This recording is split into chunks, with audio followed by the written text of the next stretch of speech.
શિયાળો આવતા જ સ્વાસ્થ્યવર્ધક કચેરિયા અને વસાણાની માંગ વધી છે। શિયાળો આવતા જ 12 માસ સુધી સ્વાસ્થ્ય સારું રહે તે માટે વિવિધ વસાણા અને કચેરિયાનો ઉપયોગ લોકો કરતા હોય છે, તો બીજી બાજુ આમળાનો પણ વધુ પડતો ઉપયોગ કરતા હોય છે।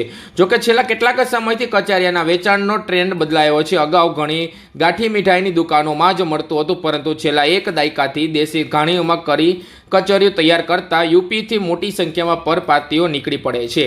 ઠેર ઠેર હાટડીઓ ઊભી કરીને લાઈવ કચોરીનું વેચાણ કરી રહ્યા છે, ત્યારે કચેરિયામાં તલ, ગોળ અને ઘી તથા સૂકા મેવાનો ઉપયોગ કરવામાં આવે છે, જે શિયાળામાં આરોગવાથી સ્વાસ્થ્ય સ્વસ્થ રહે છે અને હાડકામાં મજબૂત બનાવે છે। તો બીજી તરફ મેથીના લાડુ, ગુંદરના લાડુ, મગજ સહિત વસાણાની વાનગીઓ પણ ધૂમધામથી વેચાઈ રહી છે। मोदी राजस्थान से भीलवाड़ा से। सियाड़ा में खाने से इसमें गुड़ आता है, गुड़ से खून बढ़ता है, और तिल आता है, तेल आता है, प्योर तेल तिल्ली का आता है, चोको तेल आए, इससे ताकत मिलती है तेल से। ये गर्मी करता है, सर्दी में इतनी ठंड नहीं लगती है। बनाने से तो हम बहुत साल पुराने से बना रहे हैं, बहुत साल से बना रहे हैं, तो 10-15 साल से हो गए। पहले हमारे दादाजी चलाते थे, बीच में बंद कर दिया, हम वापस हम चलाते थे। इससे तो पहले बैल चलता था, पर अब बैल नहीं चलाते, अब बाइक चलाते हम तो। पहले इससे बाइक की जगह बैल चलता था, बैल को बंद कर दिया, अब ये बाइक चालू कर दिया।